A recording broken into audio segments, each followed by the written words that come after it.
Chapter 1. The Birth of a Dream.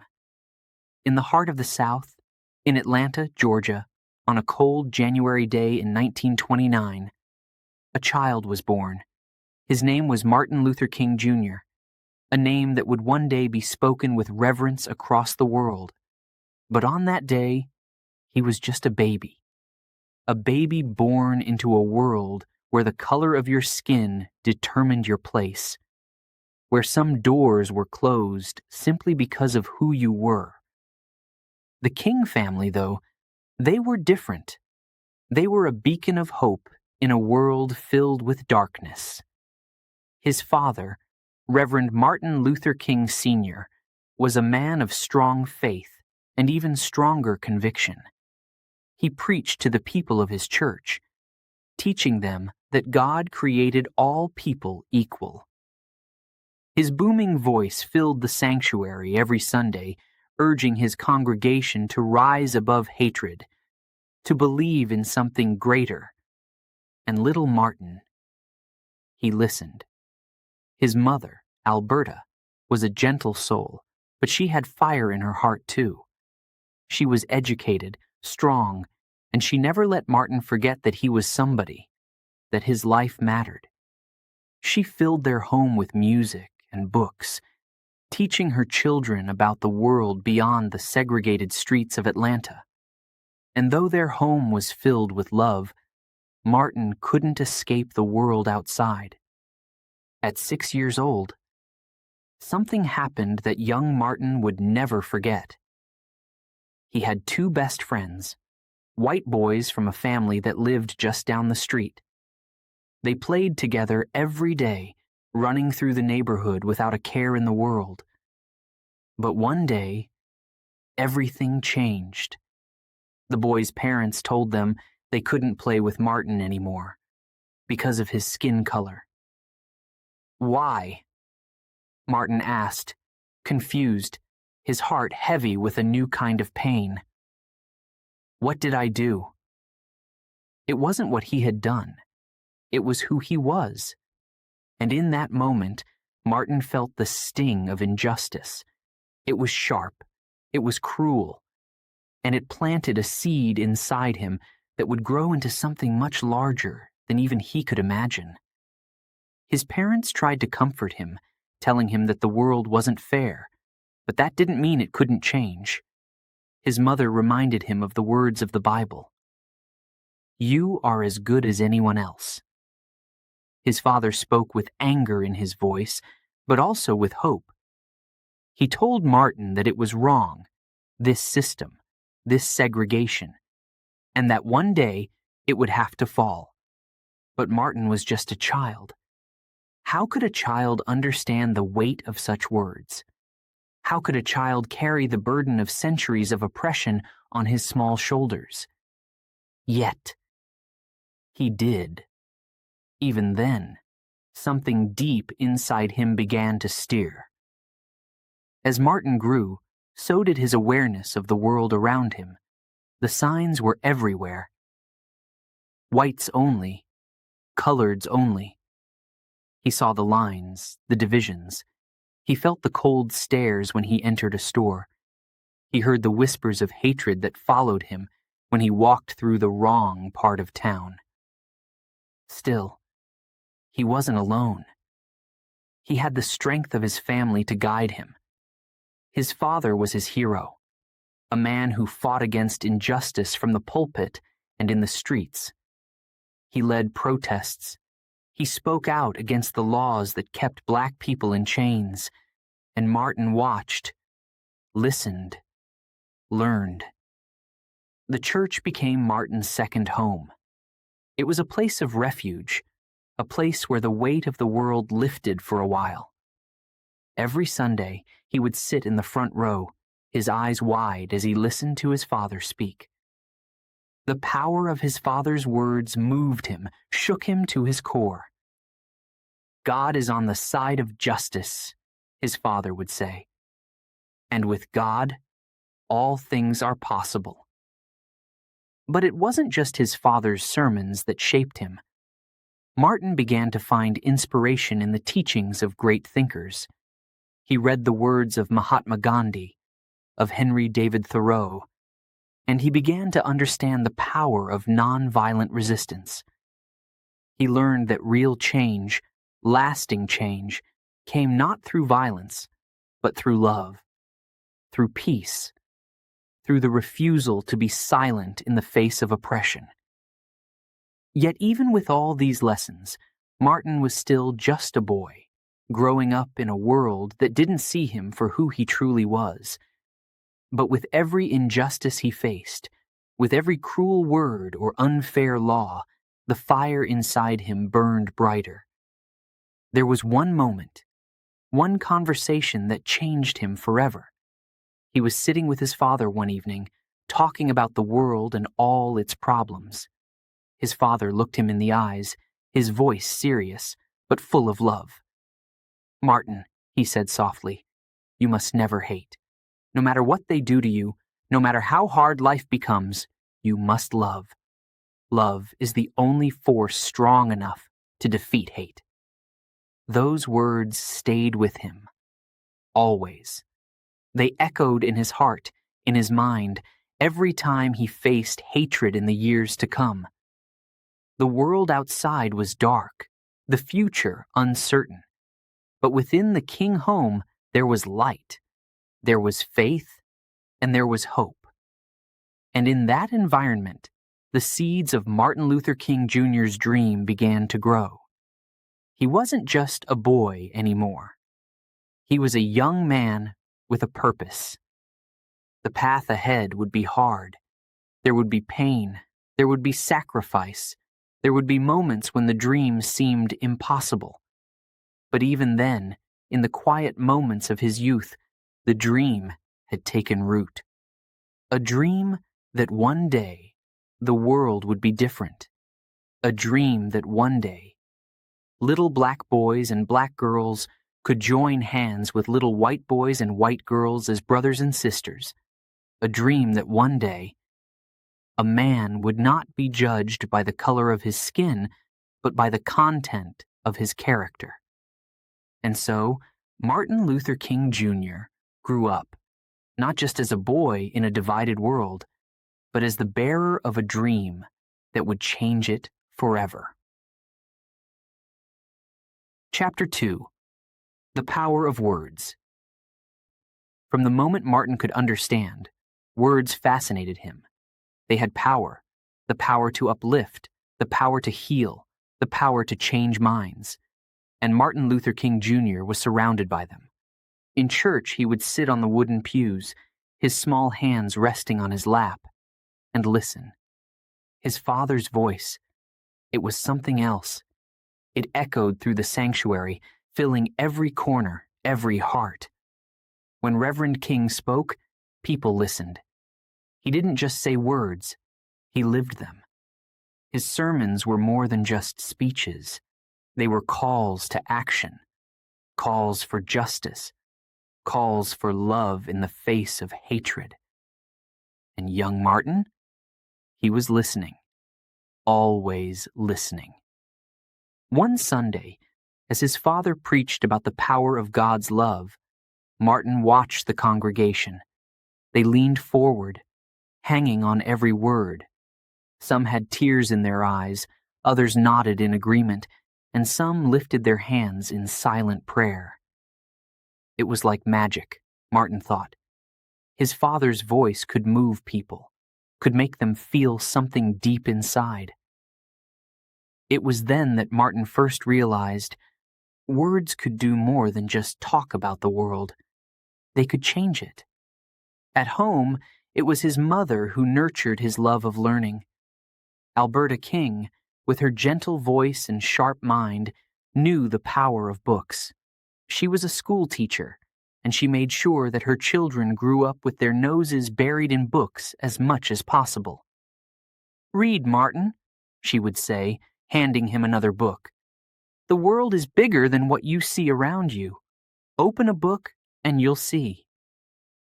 And so, Martin read. He devoured stories about great men who had changed the course of history. Abraham Lincoln, Frederick Douglass, and of course the words of Jesus in the Bible. The Bible became a guide for him, a source of wisdom. Its verses filled him with a sense of purpose, of hope. When he read passages about loving your enemies, about turning the other cheek, something inside him stirred. He began to believe that maybe these words weren't just ancient texts. Maybe they were the key to a new kind of future. Martin's love for words grew as he entered school.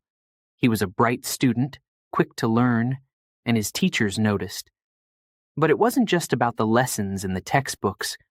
Martin was drawn to something deeper, something bigger.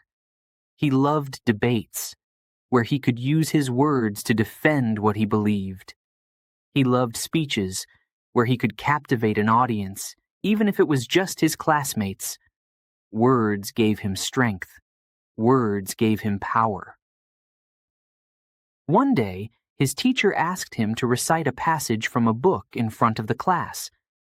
His heart raced as he stood up, the room suddenly feeling much larger. But as he opened his mouth, the nerves faded away.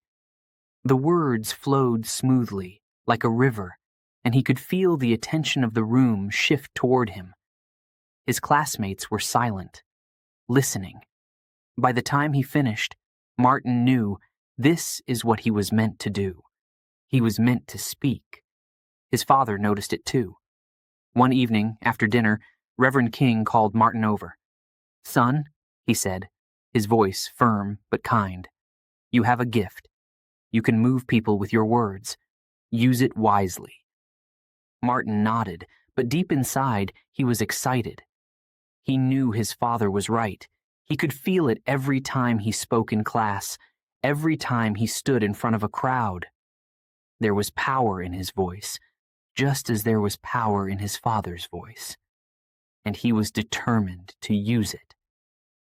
But Martin didn't want to just speak any words. He wanted his words to mean something, to stand for something bigger than himself. As he continued to read and learn, he discovered the writings of people like Mahatma Gandhi. Gandhi spoke of nonviolence, of resisting hatred with love. The idea gripped Martin's heart. Here was a man who used words, not weapons, to fight for justice. Gandhi's philosophy of peaceful resistance struck a chord deep within Martin, and he began to see how he could use his own voice in the same way. The more Martin learned, the more he realized that words weren't just sounds. They were tools. Tools to fight against the injustice he saw in the world. The segregation, the racism, the violence. It all seemed so overwhelming. But words, they could be the first step. They could be the beginning of change. As he entered college, Martin's speeches became more powerful, his voice stronger. He began to dream of a different kind of America, an America where every person, no matter the color of their skin, could walk freely, where doors were open to everyone, where voices were heard. In one of his early sermons, Martin stood before a small congregation. The room was quiet, but you could feel the tension in the air. He spoke softly at first, his words gentle but clear. "We must love one another," he said, his voice rising. "We must stand together, in peace, in hope, and in love. Because love is the only way." The room was still for a moment. Then, slowly, the people began to nod. One by one, they stood up, clapping, shouting, "Amen!" His words had moved them. They weren't just empty phrases. They were real, alive. They carried the weight of hope, the promise of a better tomorrow. That day, Martin realized something. Words could not just move people. They could change people. They could open hearts and minds. They could turn enemies into allies. His speeches, his sermons, were not just about making people feel good. They were about making people think, about justice, about equality, about what kind of world they wanted to live in. As Martin Luther King Jr. continued to grow into the man who would lead a nation, he never forgot the lessons he learned as a boy. That words, simple, powerful words, had the ability to change everything. And so, with every sermon, with every speech, with every conversation, he used his voice like a painter uses a brush, crafting a vision of a future where love would conquer hate and justice would flow like a mighty river. The power of words, the power that young Martin discovered in church, in school, and in the pages of books, would one day help him lead a movement that would forever change the course of history. Chapter 3. The Road to Montgomery. The road to Montgomery was not just a journey of miles, it was a journey of purpose, of destiny. Martin Luther King Jr., now a young man, stood at a crossroads. He had spent years studying, learning, preparing. But the question still lingered in his mind. What path would he take?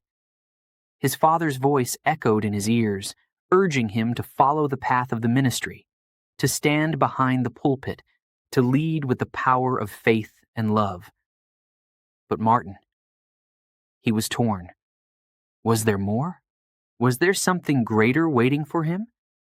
He had seen the injustices of the world, felt them in his bones. He had heard the cries for freedom, for dignity.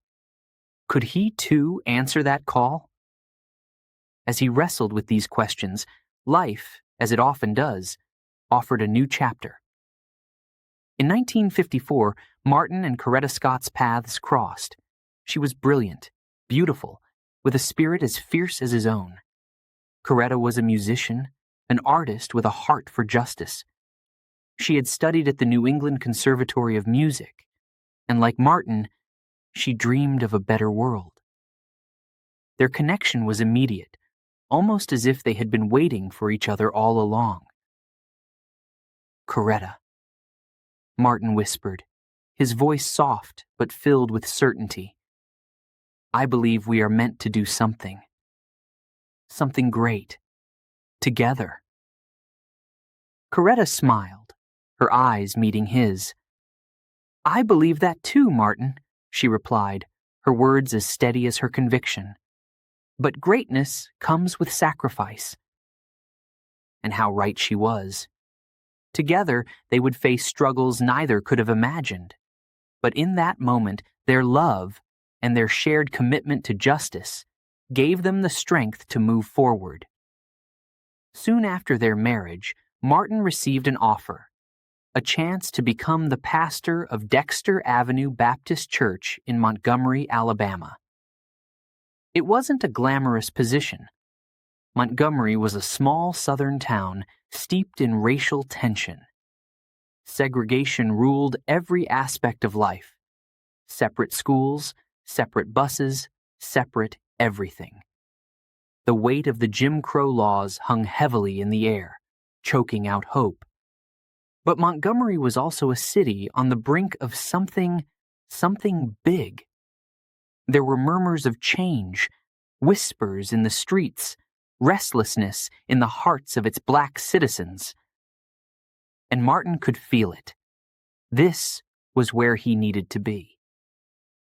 When he arrived in Montgomery, he saw the reality of segregation up close. Black citizens were treated as second class, their voices ignored, their lives undervalued. The streets were filled with tension.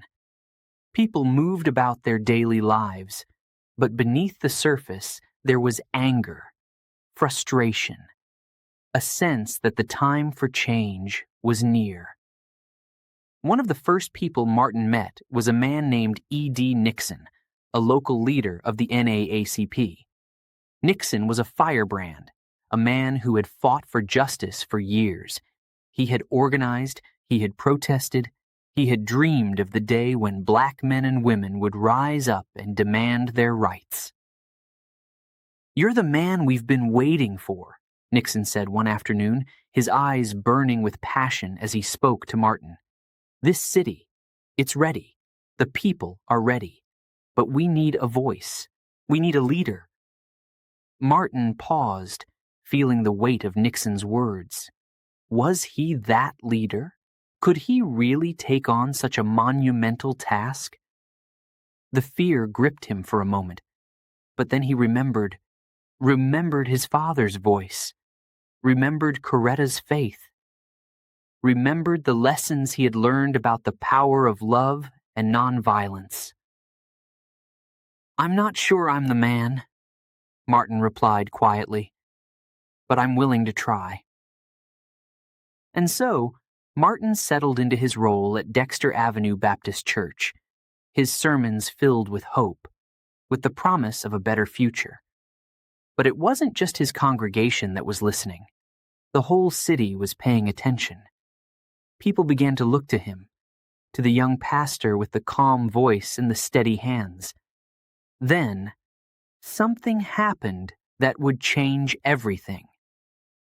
On December 1st, 1955, a woman named Rosa Parks refused to give up her seat on a segregated bus. It was a small act of defiance, but it sent shockwaves through Montgomery. The news spread quickly, and soon the community was buzzing with excitement and anger.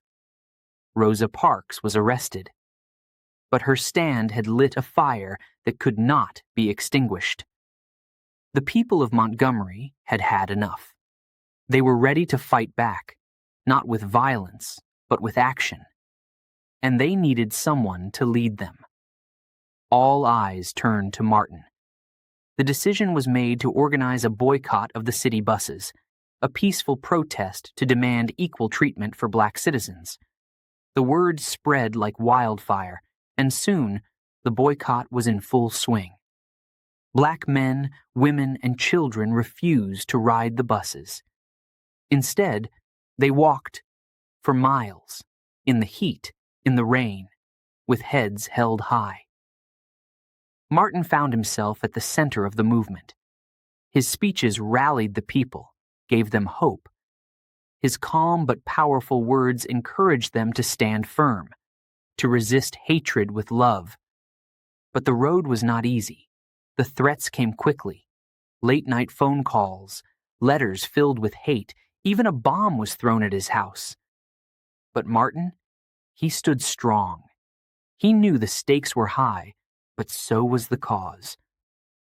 One evening, sitting at his kitchen table, Martin received yet another threatening phone call. He hung up, his hands shaking, his heart heavy with fear. For a moment, he felt like giving up. But then, he prayed. He prayed for strength, for courage. And in that moment, he felt a peace come over him. He knew, without a doubt, that he was doing the right thing, that he was on the road to justice. The Montgomery bus boycott lasted for over a year, and it was not easy. People grew tired, and the threats became more dangerous. But they didn't stop. They kept walking. They kept believing. And in the end, they won. In 1956, the Supreme Court ruled that segregation on public buses was unconstitutional. The boycott had worked. Montgomery, that small southern city, had become the stage for a revolution. And Martin Luther King Jr., the young pastor who had once doubted his path, had become its leader. The road to Montgomery was only the beginning. Chapter 4. A Boycott for Freedom. The year was 1955, and the streets of Montgomery were simmering with tension. It was a normal day, or so it seemed, until one woman refused to bow to the rules of segregation. Rosa Parks, a quiet, unassuming seamstress, sat on a bus like she had many times before. But this time, something was different. When the bus driver ordered her to give up her seat to a white passenger, Rosa Parks said simply, "No." That single word sent shockwaves through the city. It was more than an act of defiance. It was a spark. And in that moment, the fuse was lit. The African American community had been living under the weight of segregation for far too long. Separate schools, separate water fountains, separate waiting rooms, buses, everything divided by race. It wasn't just unfair, it was humiliating. And now, with Rosa Parks's arrest, the people of Montgomery were ready to say, "Enough." Word spread quickly through the community. Leaders like E.D. Nixon and others saw an opportunity. This wasn't just about one woman's seat on a bus. It was about justice, about dignity, about freedom. The decision was made. A boycott. The people of Montgomery would stop riding the buses until the city changed its laws. But who would lead them? Who could stand at the front of this movement, guide them through the struggle ahead?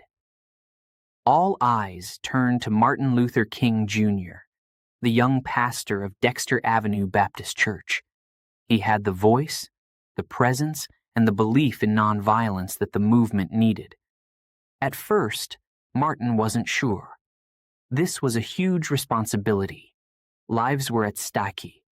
But deep down, he knew he couldn't stand aside. The call for justice was too loud to ignore. "We must act," Martin said, his voice firm, his heart racing. "We must act, but with peace, not violence." And so, the Montgomery bus boycott began. For over a year, black men, women, and children refused to ride the city buses. They walked, they carpooled, they found any way to get to work, to school, to church, without stepping foot on those segregated buses. It wasn't easy. The heat of the Alabama sun beat down on them as they walked mile after mile, but still, they walked.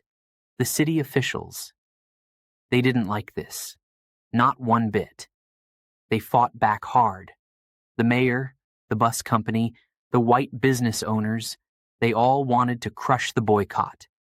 But Martin, standing tall at the front of the movement, had a different vision.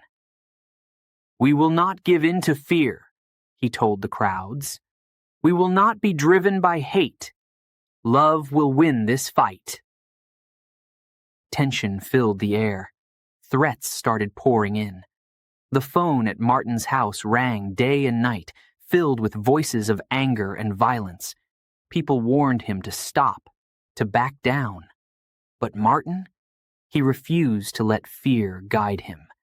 Even when the police started arresting boycotters, even when his house was bombed, Martin held firm.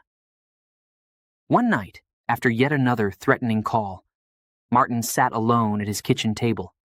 The fear, the doubt, it was all overwhelming. He bowed his head and prayed, asking for strength.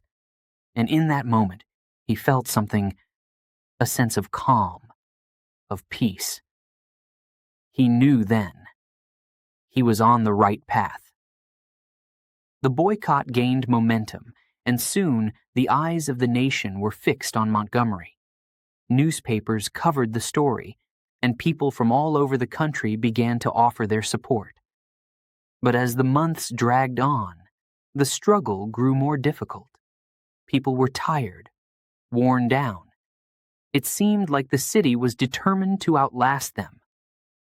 But Martin, he didn't give up.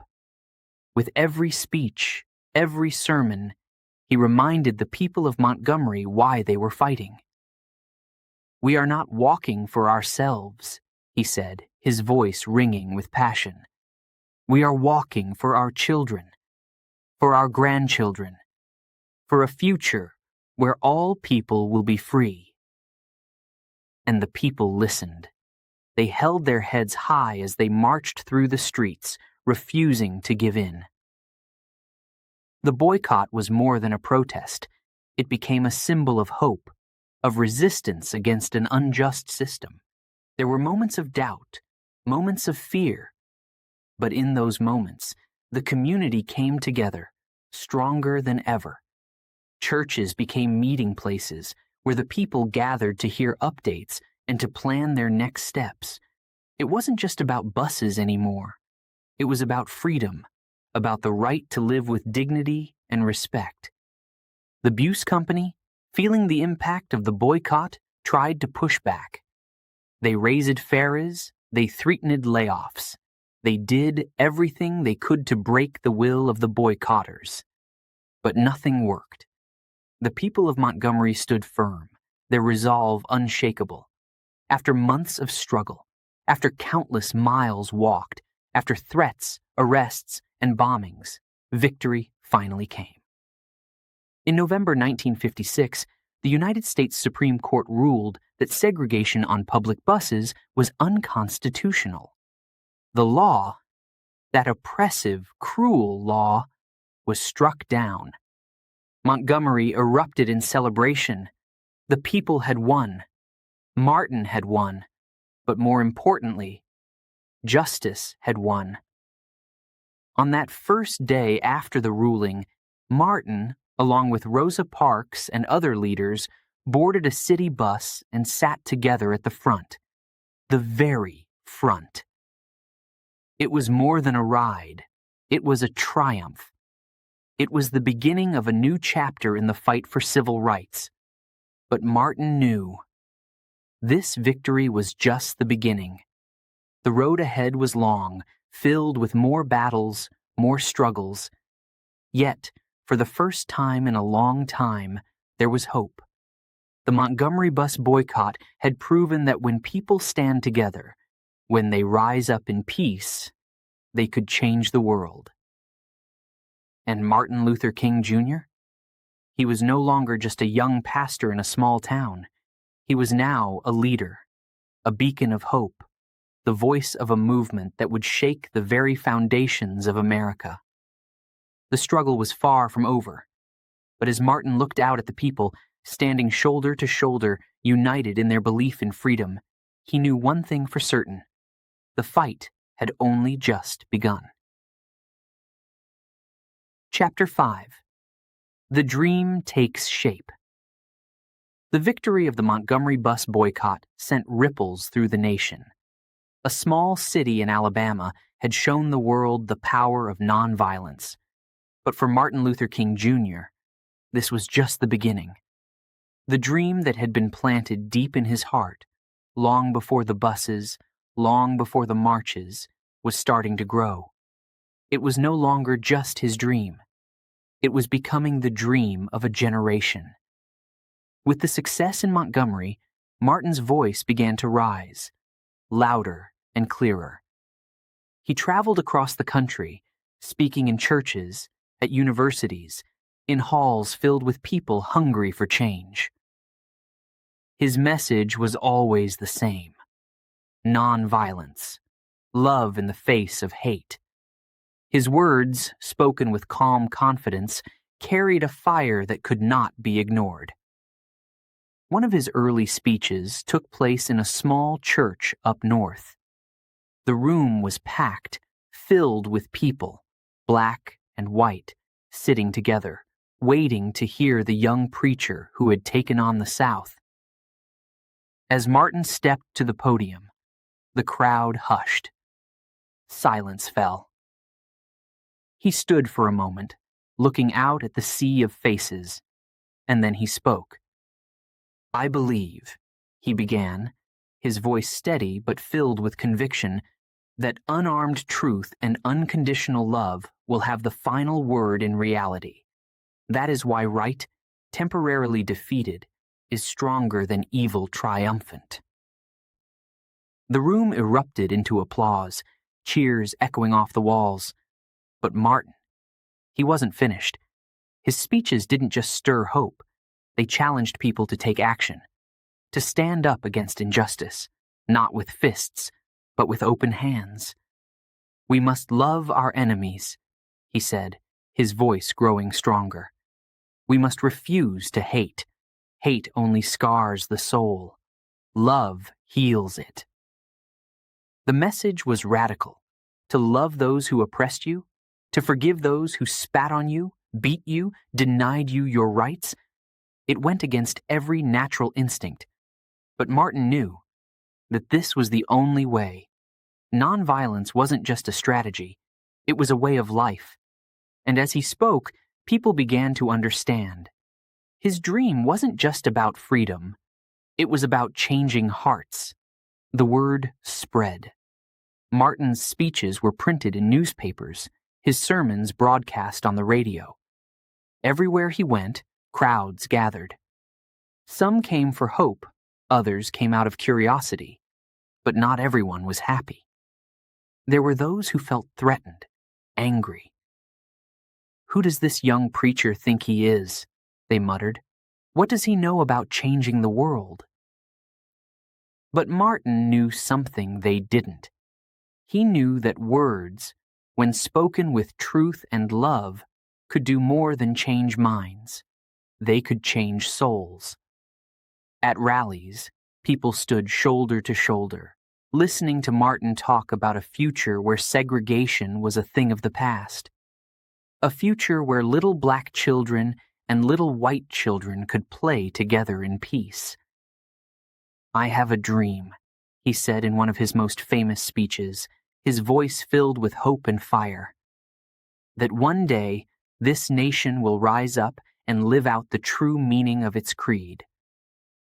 We hold these truths to be self-evident, that all men are created equal." Those words, they echoed through the hearts of the people. Some cried with joy, others clenched their fists in anger, but no one could ignore him.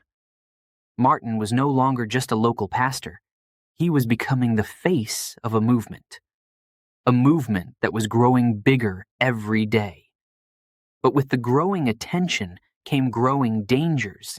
The threats became more serious. Some people in power. They wanted to silence Martin. They wanted him to stop speaking, stop stirring up the people.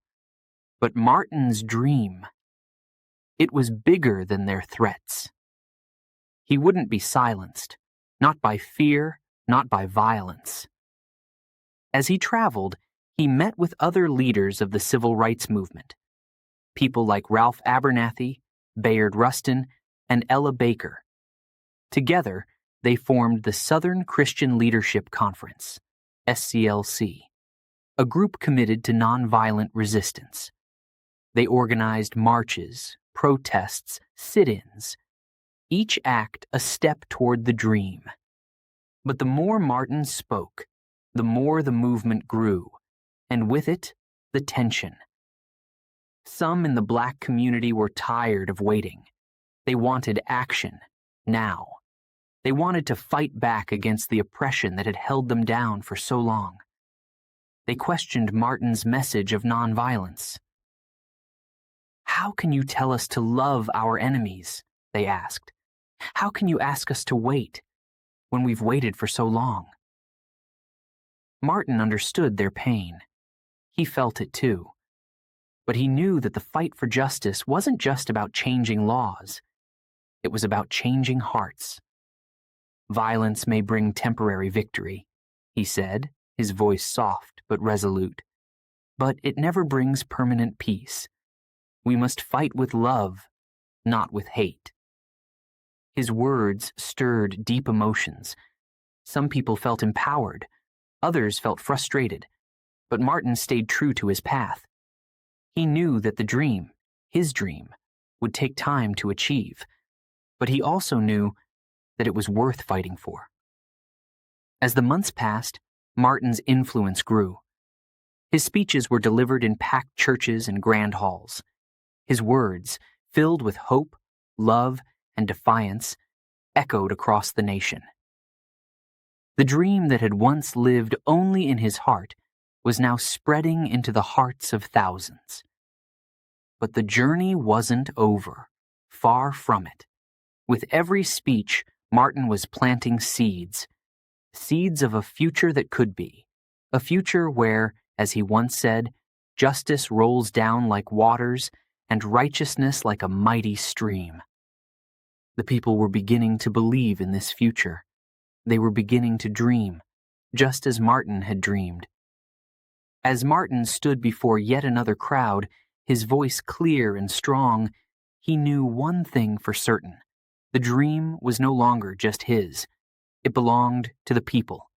It belonged to the nation. And one day soon, it would become a reality. The dream was taking shape. Chapter 6. Birmingham's Fire. The year was 1963, and Birmingham, Alabama, was ready to explode. The city was known as the most segregated place in America. For years, black citizens had been denied their rights, pushed into the back of buses, refused service at restaurants, denied jobs and opportunities, and the time for waiting was over. The Southern Christian Leadership Conference, SCLC, led by Martin Luther King Jr., made Birmingham the next battleground for civil rights. It was a city filled with fear, with hatred, but also with people ready to fight for their freedom. Martin knew that this fight wouldn't be easy. Birmingham's government was harsh. Its police force, led by the infamous Bull Connor, was brutal. But there was no turning back. As Martin stood before the people in a small Birmingham church, his voice calm but full of determination, he spoke the truth. The time is always right, to do what is right. We cannot wait any longer. Injustice anywhere is a threat to justice everywhere. His words rang out, filling the room with hope, and the people listened. They were tired of being treated like second-class citizens, tired of being told to wait, to stay silent, to endure. The SCLC planned a series of peaceful protests, marches, sit-ins, boycotts. They knew that non-violence was the key, even in the face of violence. But the city of Birmingham was ready to fight back, and it wasn't long before the tension turned into fire. The protests began, peaceful but powerful. Black men, women, and even children took to the streets, holding signs that demanded justice. Their footsteps echoed down the roads of Birmingham. The tension in the air was thick, and the fear, it was real. The city's police forces were waiting, their eyes filled with anger, their weapons ready. On one terrible day, the peaceful marchers were met with unimaginable force. Police officers unleashed their dogs, snapping and snarling at the protesters. The sound of barking filled the air, terrifying. But even worse were the fire hoses. The police turned them on the marchers, shooting powerful blasts of water at men, women, and children. The water hit with such force that it knocked people off their feet, sending them crashing into the pavement. The images of that day shocked the nation. Children, no older than 8 or 9, standing against walls of water, their faces filled with fear, but also courage. They were fighting for their future, for their lives. Martin watched from the sidelines, his heart heavy with sorrow, but also with pride. The children of Birmingham were showing the world that the fight for justice could not be stopped, even by violence. As the protests grew, so did the arrests. And it wasn't long before Martin Luther King Jr. himself was thrown into a Birmingham jail. The cell was cold, dark, and small, but it could not hold back his spirit. While in that cell, Martin received a letter from local white clergymen telling him to stop, to wait, to give the city more time. They called his actions unwise and untimely. But Martin, he could not accept that. The fire burning in Birmingham wasn't just about one city. It was about centuries of injustice, about the fight for equality. And so, from that small, cold cell, Martin wrote back. His reply would become one of the most famous documents of the civil rights movement. The letter from Birmingham jail was more than just words on a page. It was a cry for justice a declaration that the time for waiting was over. Martin's pen moved across the paper, his heart pouring into every line.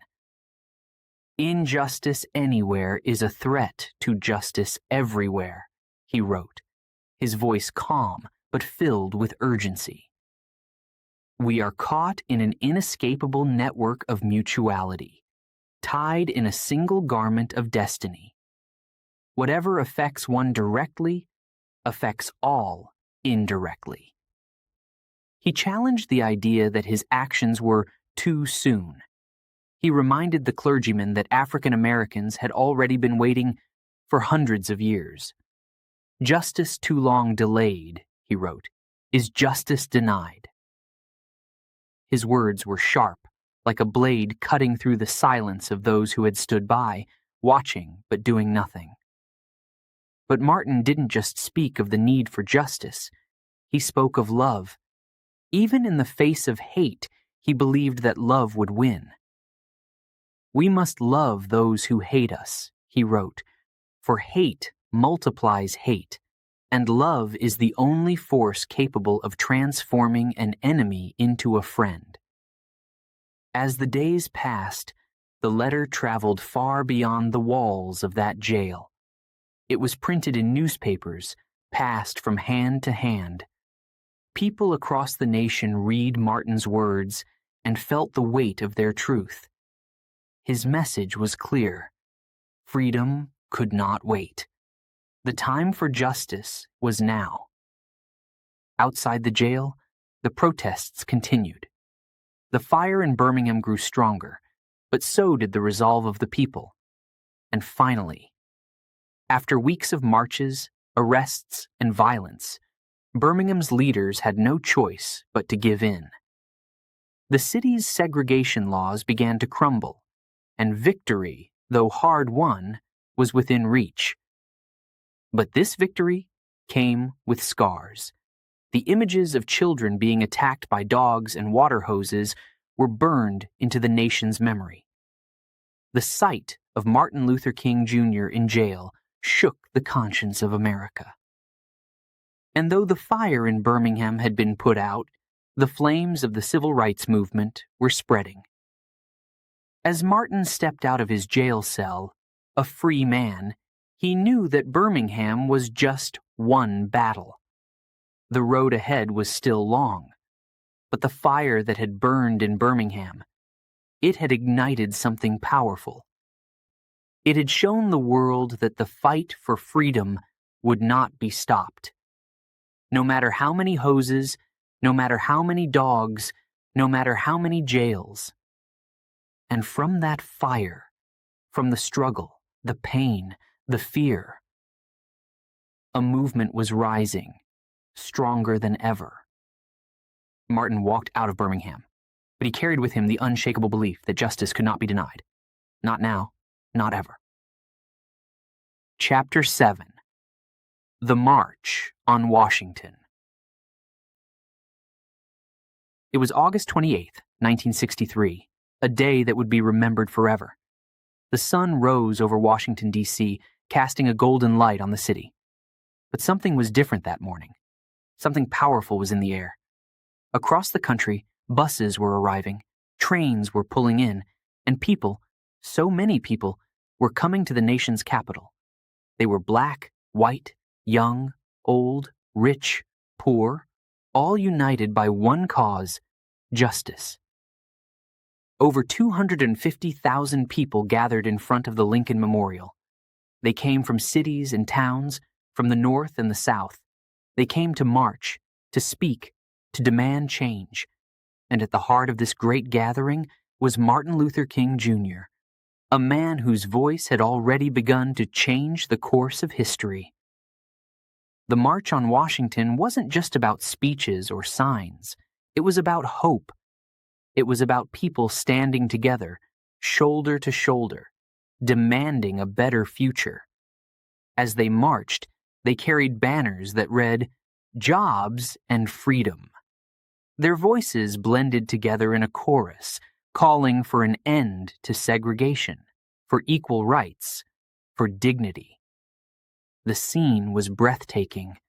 A sea of faces stretched out as far as the eye could see, all looking up toward the steps of the Lincoln Memorial.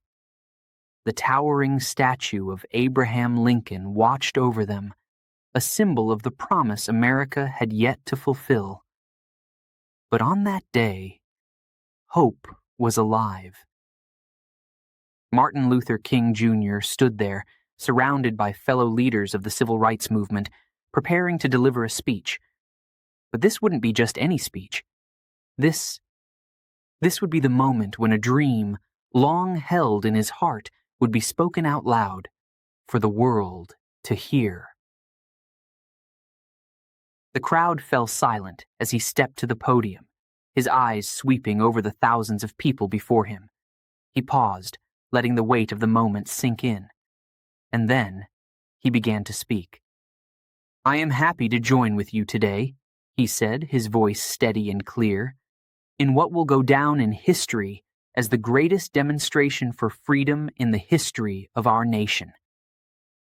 His words rolled out like thunder, slow and deliberate, touching every person in the crowd. He spoke of injustice, of the chains of segregation that still bound Black Americans. He spoke of the broken promises made by the nation, promises of equality and justice that had yet to be fulfilled. "We have come to our nation's capital to cash a check," he declared. "A check that will give us upon demand the riches of freedom and the security of justice." The crowd nodded, cheered, their spirits lifted by his words. But Martin wasn't just there to talk about what was wrong. He was there to inspire, to show people that a better future was possible. And then it happened. The moment that would forever be etched in history. Martin paused, took a deep breath, and said the words that would echo across time. "I have a dream." The crowd leaned in, hanging on every word. "I have a dream," Martin continued, his voice rising with passion, "that one day this nation will rise up and live out the true meaning of its creed. We hold these truths to be self-evident, that all men are created equal." The dream, Martin's dream, was no longer just his. It was becoming the dream of everyone who stood there that day, and of millions more who would hear those words in the days and years to come. "I have a dream," he said again, "that one day on the red hills of Georgia, the sons of former slaves and the sons of former slave owners will be able to sit down together at the table of brotherhood." His voice filled the air, lifting hearts, stirring souls. People began to cheer. Some raised their hands to the sky. Others wiped away tears. Martin's words were painting a picture of a world where love triumphed over hate, where justice was for all. "I have a dream," he said, "that my 4 little children will one day live in a nation where they will not be judged by the color of their skin, but by the content of their character." That line, those words, struck deep. The crowd roared in approval, the sound echoing across the National Mall. Martin's dream wasn't just a vision of equality, it was a vision of humanity, a world where people could be free to live, love, and be themselves without fear or oppression. With each sentence, the dream grew more vivid. Martin spoke of a day when little black boys and black girls will be able to join hands with little white boys and white girls as sisters and brothers. His voice carried the hope of generations past and the hope for generations to come. And then he reached the climax of his speech. His voice boomed, filled with fire and passion. "Let freedom ring," he shouted. "Let freedom ring from the mighty mountains of New York. Let freedom ring from the snow-capped Rockies of Colorado. Let freedom ring from the curvaceous slopes of California. But not only that. Let freedom ring from Stone Mountain of Georgia. Let freedom ring from Lookout Mountain of Tennessee. Let freedom ring from every hill and molehill of Mississippi, from every mountainside. Let freedom ring. The crowd erupted. Cheers, shouts, joy. And as Martin's voice reached its final note, he spoke the words that would forever be remembered. Free at last. Free at last. Thank God Almighty, we are free at last. In that moment, the dream had become a movement. The marchers who had gathered that day didn't just walk away with hope. They walked away with purpose. Martin's dream was now their dream.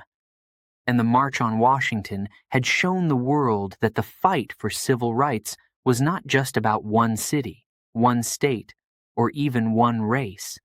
It was about the soul of America. As the crowds began to leave, the words of that speech lingered in the air, carried on the wind. And though the road ahead was still long, filled with challenges, the world would never be the same. On August 28, 1963, in front of the Lincoln Memorial, the world had heard Martin's dream, and it would never forget.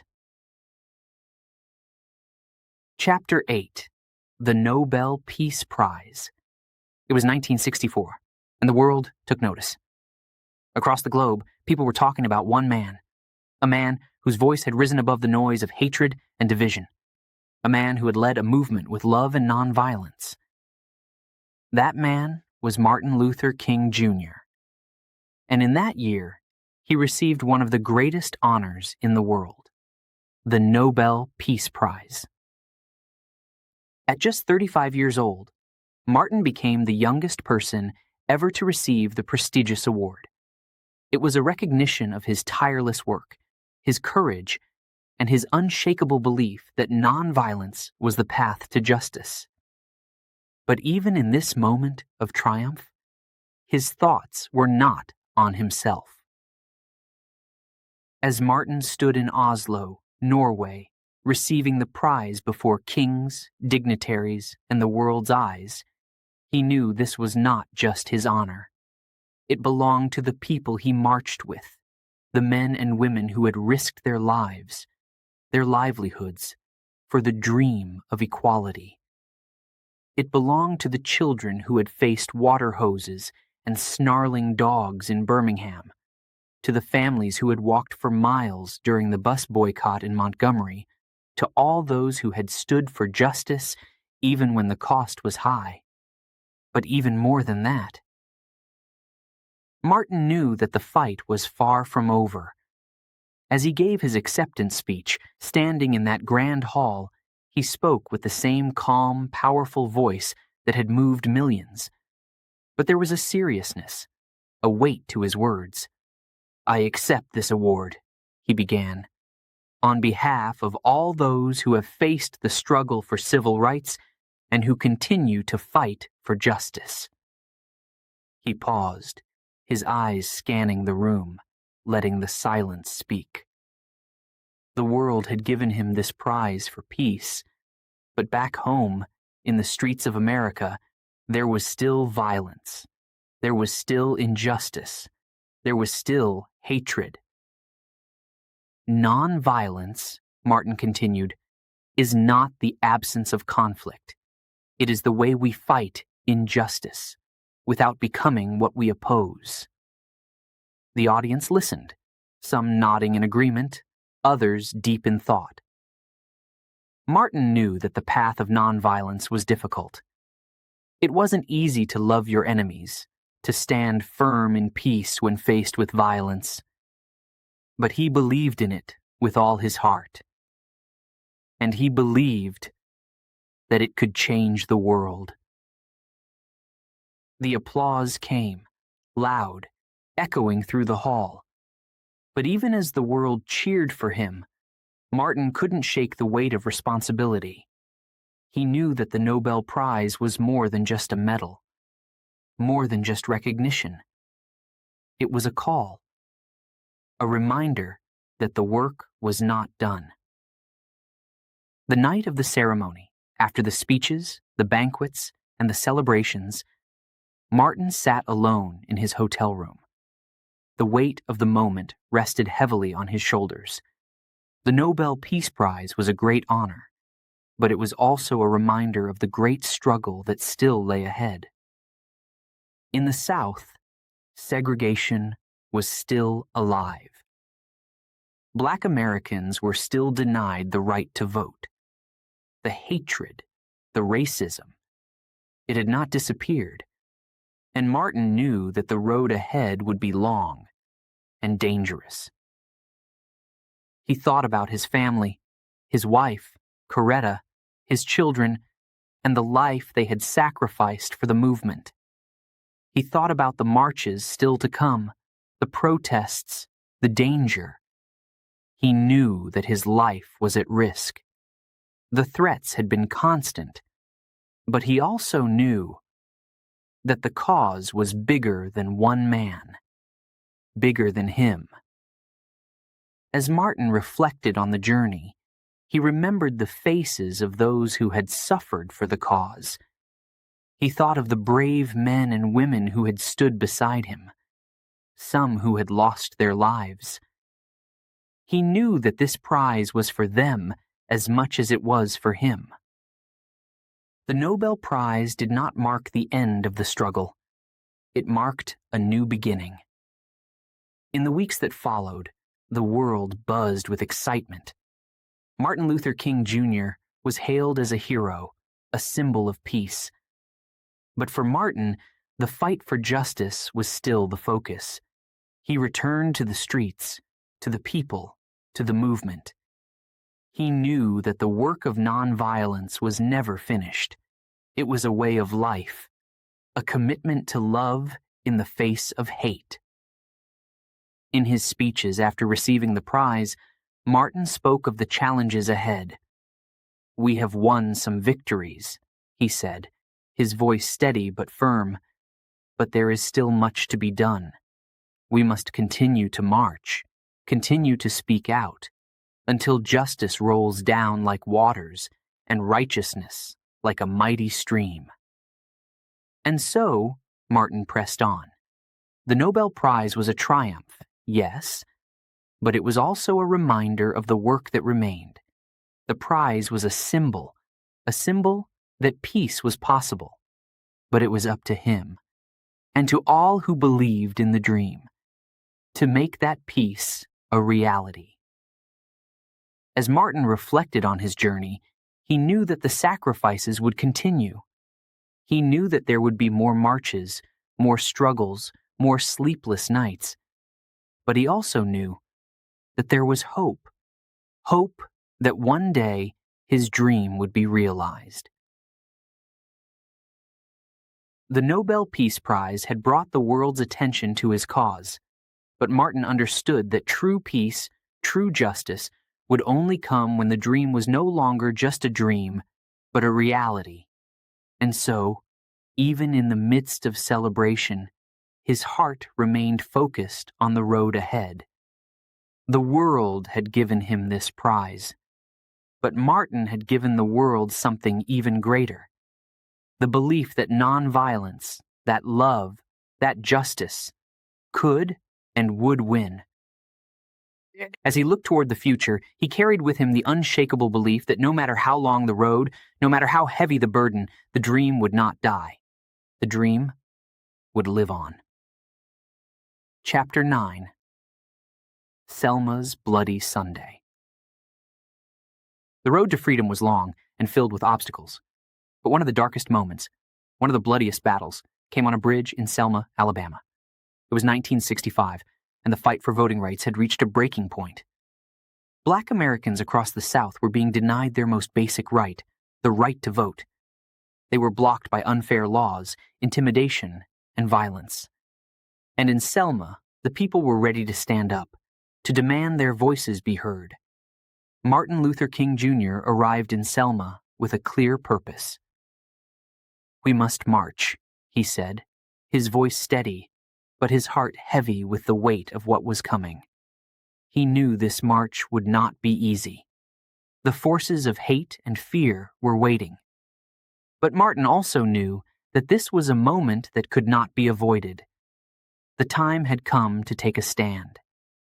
The march was planned for Sunday, March 7th, 1965.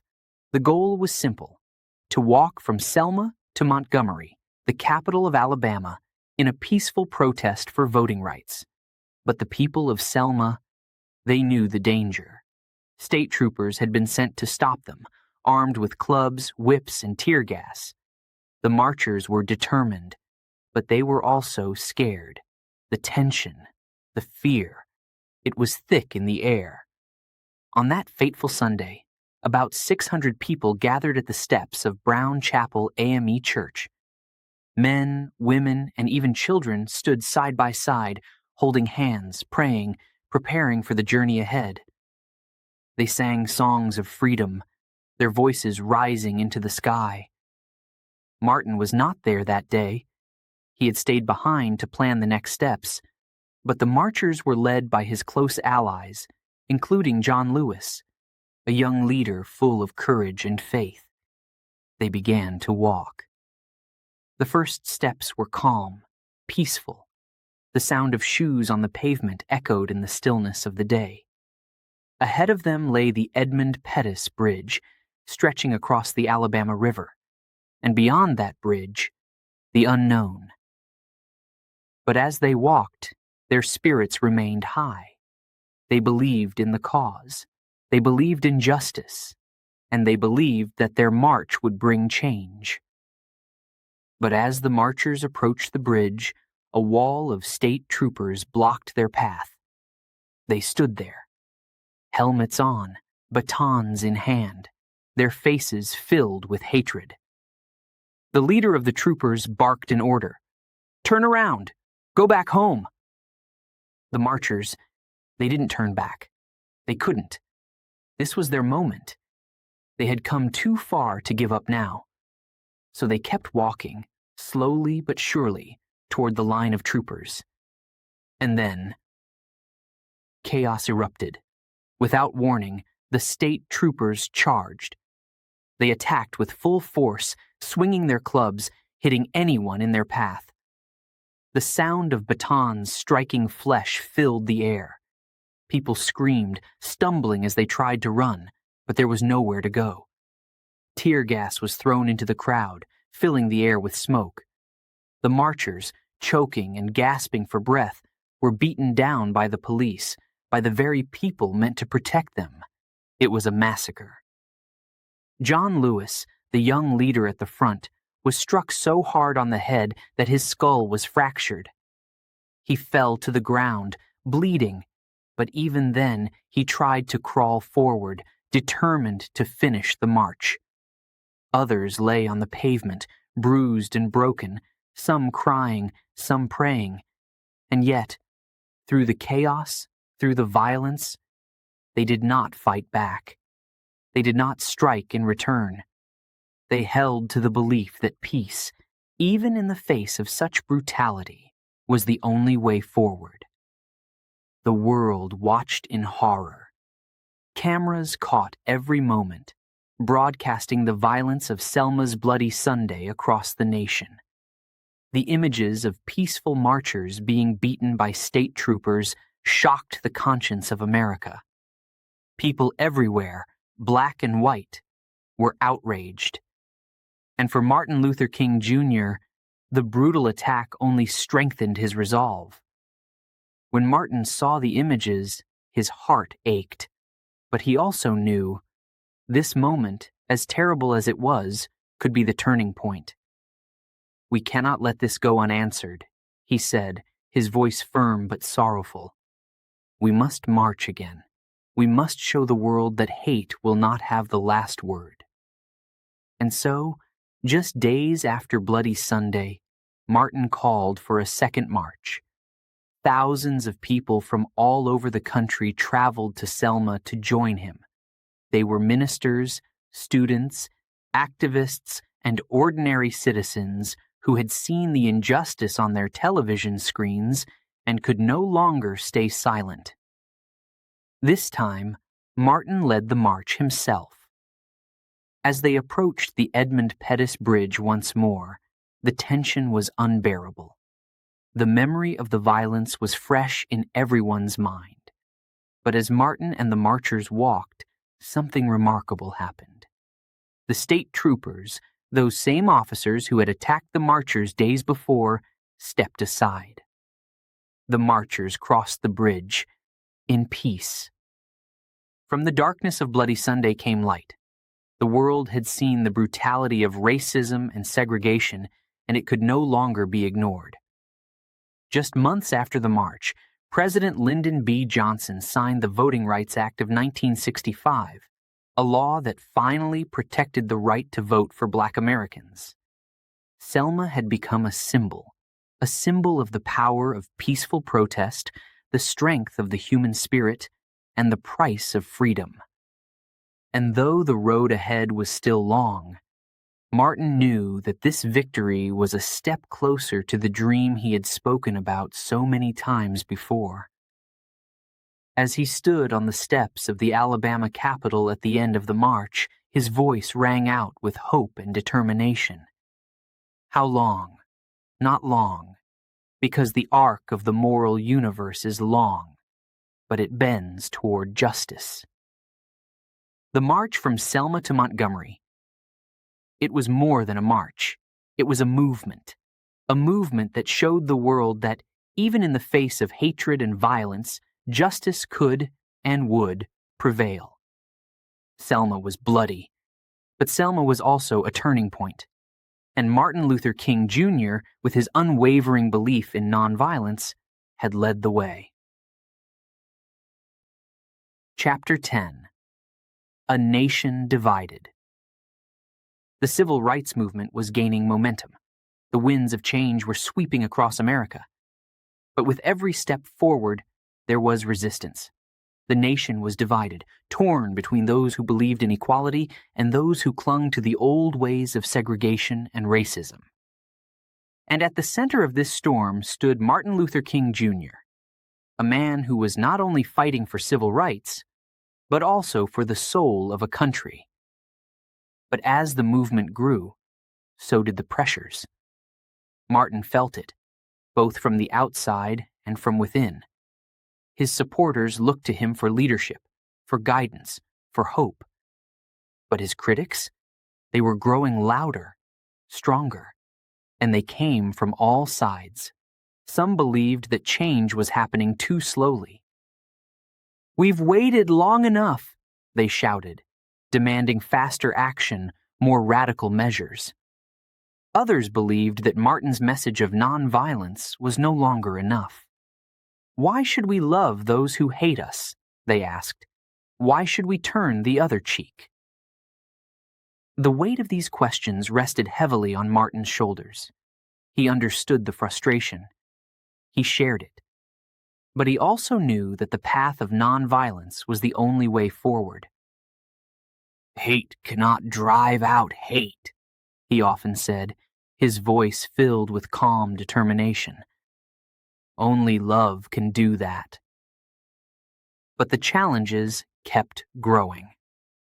America, by the mid-1960s, was a nation divided not just by race, but by war. The Vietnam War was tearing the country apart, with young men being sent overseas to fight in a conflict that many didn't believe in.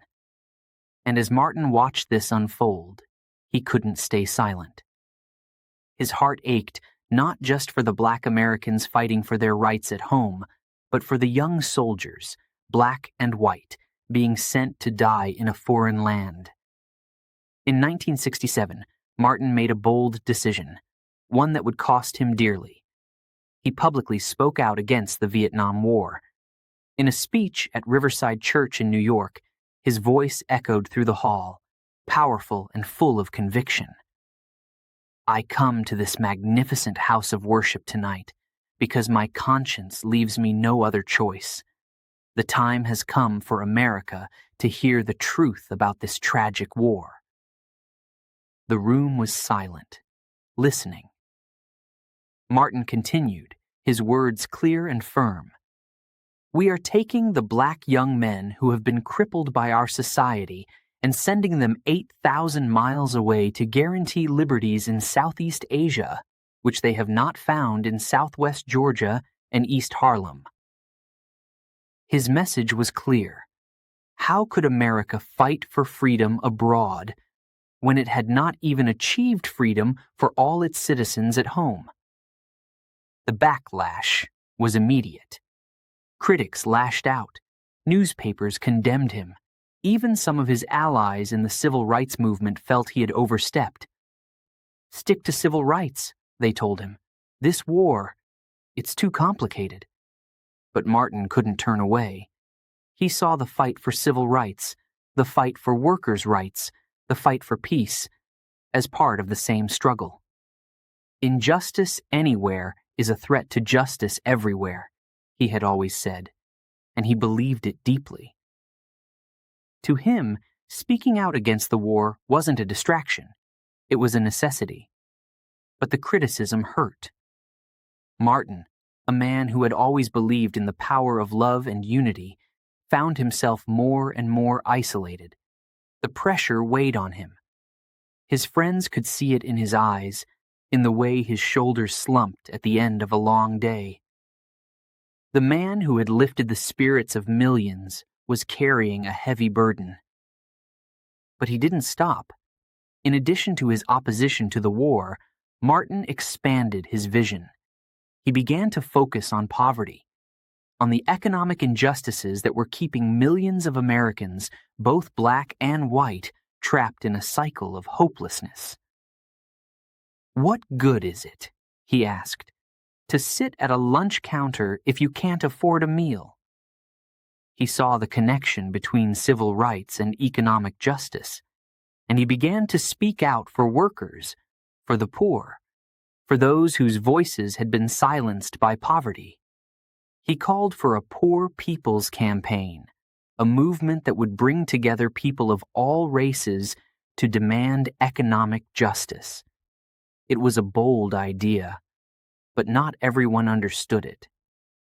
Some felt that Martin was straying too far from the original goals of the civil rights movement. Others thought he was becoming too radical. The nation was divided, and even the movement that Martin had built was beginning to fracture. The criticism, the isolation, it all took a toll. Martin, who had always been a symbol of hope and strength, began to feel the weight of the world pressing down on him. He knew that his message of nonviolence was more important than ever, but it was becoming harder and harder to convince others to follow that path. And yet, he never gave up. He continued to march, to speak, to dream. In one of his last speeches, Martin stood before a crowd of striking sanitation workers in Memphis, Tennessee. His voice, though weary, was still filled with passion. "We've got to give ourselves to this struggle until the end," he said. "Nothing would be more tragic than to stop at this point." As he spoke, there was a sense that Martin knew. He knew that his time might be running out, but still, he pressed on. "I may not get there with you," he said, his voice trembling slightly, "but I want you to know tonight that we, as a people, will get to the promised land." The nation was divided. The movement was divided. But Martin's belief in justice, in nonviolence, in the power of love, never wavered. Even as the pressures mounted, even as the criticism grew louder, he remained a beacon of hope in a dark and divided time. And though the road ahead was still long, Martin knew that the dream was worth fighting for. Chapter 11. Memphis and the Last Stand. It was 1968, and the battle for justice had brought Martin Luther King Jr. to Memphis, Tennessee. The fight here wasn't about voting rights or desegregation. It was about dignity, about fair wages for the city's sanitation workers. These men, who worked long hours in dangerous conditions, were paid so little they could barely feed their families. And now, they were on strike. The struggle in Memphis was different. It was a fight not just for civil rights, but for economic justice. Martin had seen this as the next step in the movement. The battle for equality couldn't end with civil rights alone. "What good is the right to sit at a lunch counter," he asked, "if you can't afford to buy a hamburger?" But Martin was tired, weary from the long years of struggle. The weight of the movement had taken its toll. He had faced threats, criticism, and growing pressure from all sides. Yet, even in his exhaustion, there was still hope. Hope that this fight, this strike in Memphis, could bring real change. The sanitation workers had taken to the streets, holding signs that simply said, "I am a man." Their demand was clear. They wanted to be treated with respect, like human beings. Martin saw their fight as a continuation of his dream. A dream that called for justice, not just for some, but for all. As the days passed, the tension in Memphis grew. The workers were determined, but the city's leaders refused to budge. The air was thick with fear, with the threat of violence. Martin had already faced death threats, more now than ever. He knew the risks. But still, he came to Memphis, determined to stand with the workers, to give them his voice, his strength, his hope. On April 3rd, 1968, the night before his last march, Martin delivered what would become his most haunting speech. It was storming outside, the rain beating down on the city. But inside the church, the crowd was packed. Martin stood before them, looking tired but resolute.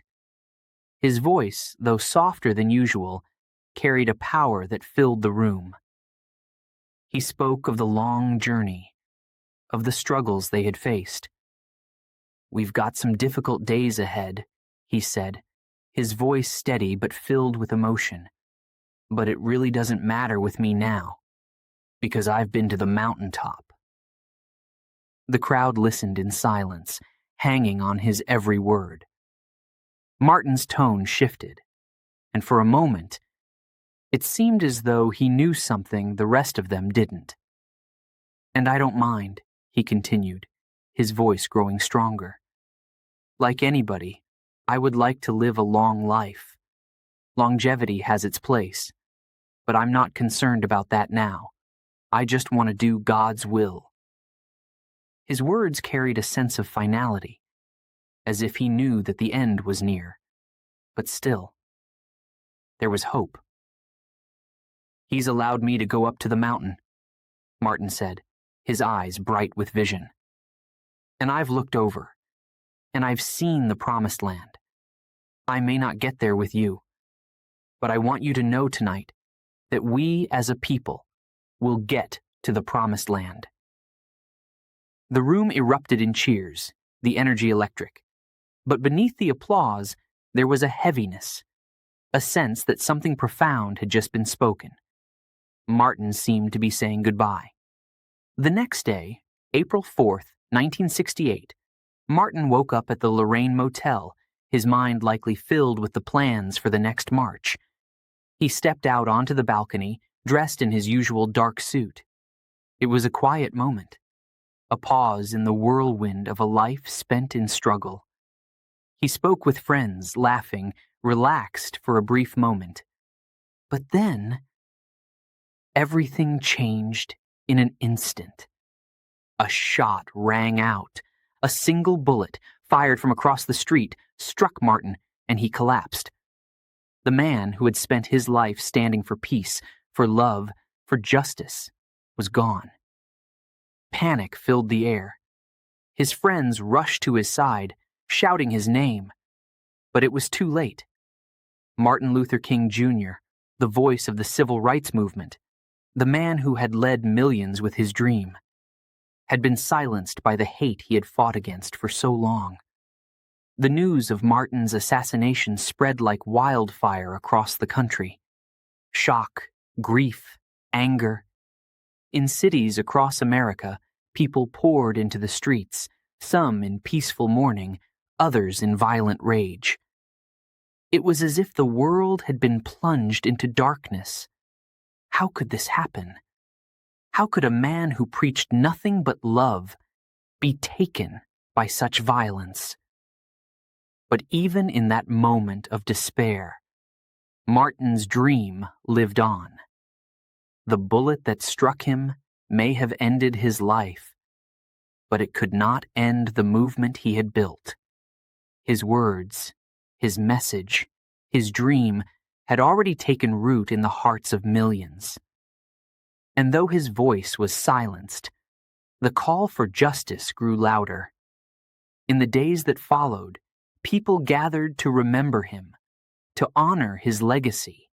They marched, they sang, they cried. But through their tears, there was also determination.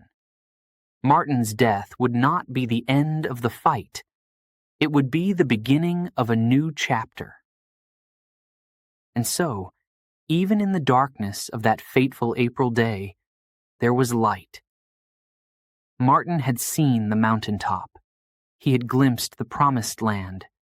And though he would not live to see it, he had led his people to the brink of freedom. The bullet of hate had tried to silence the voice of love. But love, as Martin had always said, is stronger than hate. And in the hearts of those who believed in his dream, his voice would echo forever. Chapter 12. A Legacy of Hope. Martin Luther King, Jr. is gone, but his dream lives on. His voice, though silenced by violence, still echoes across the world, stirring hearts, calling us to action. His legacy, a legacy of love, justice, and hope, lives in the hearts of millions. And now, as we reach the end of his story, we are left with one question. How will we carry his dream forward? Martin's dream was never just about the past. It wasn't just about the marches in Selma, the boycott in Montgomery, or the speech on the steps of the Lincoln Memorial. His dream was about the future. It was about a world that could be a world where the color of your skin doesn't determine the content of your character. A world where justice flows like a mighty river and righteousness like a never-ending stream.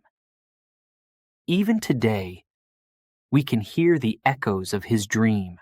We see it in the marches for racial justice, in the calls for equality that still fill our streets. We hear it in the voices of those who stand up against hate, against oppression, against fear. And we feel it in the movements that continue to grow, movements that are inspired by the vision Martin shared so many years ago. But the struggle is far from over. Martin knew that. He knew that the road to freedom would be long, difficult, filled with obstacles. He once said, "The arc of the moral universe is long, but it bends toward justice." And yet, that arc doesn't bend on its own. It bends because people like Martin, like those who marched with him, and like those who continue the fight today, are willing to stand up, to speak out, to push it toward justice. When we look at the world today, we see progress, yes, but we also see the same challenges that Martin faced. Racism, inequality, and injustice still exist. But if Martin's life teaches us anything, it's that we cannot give up. We cannot be silent. We must continue to dream, to hope, to fight for the world we believe in. His dream wasn't just for one generation. It wasn't just for the people who stood with him in the 1960s. It was for all of us. It was for the generations that would come after him. It was for you, for me, for every person who believes that a better world is possible. And so, we must ask ourselves, what will we do with Martin's dream? How will we carry it forward? Will we be content to let it fade into history? Or will we take up the torch and continue the work he started? In his final days, Martin knew that the fight for justice was never easy. He knew that it required sacrifice. He knew that it would take time, patience, courage. And he gave everything he had to that fight. He gave his voice, his body, and ultimately, his life. His ultimate sacrifice reminds us that the cost of freedom is high, but it is always worth it. But Martin never lost hope. Even in the darkest moments, he believed in the power of love. He believed that love could transform enemies into friends, that nonviolence could overcome hate, that justice would one day prevail. Today, his legacy is more than a memory. It is a call to action. It is a reminder that no matter how hard the road, we must keep walking. No matter how great the obstacles, we must keep pushing. And no matter how divided the world may seem, we must keep believing in the dream of a better future. Martin once said, "Faith is taking the first step, even when you don't see the whole staircase." He lived by those words. He took the first step, and the next, and the next. And now, it is our turn. As we close the chapter on Martin Luther King Jr.'s life, we are left with a choice. Will we continue his fight? Will we stand for justice, for equality, for love? Will we dare to dream as he dreamed, and work to make that dream a reality? The answer lies in each of us. His legacy lives on in the choices we make every day, in the way we treat others, in the way we stand up for what is right, in the way we love our neighbors, even when it's hard. Martin's life was a testament to the power of faith, of courage, of hope. And as we move forward, let us carry his dream with us, not as a distant memory, but as a living force that drives us to build a better world. The road ahead may be long, the struggle may be difficult, but we can take heart in knowing that we are not walking alone. Martin's footsteps are with us, guiding us, reminding us that the dream is alive. And so, as we bring this story to a close, let us remember, the fight for justice is never over. The dream lives on, in you, in me, in all of us. The question is, what will you do?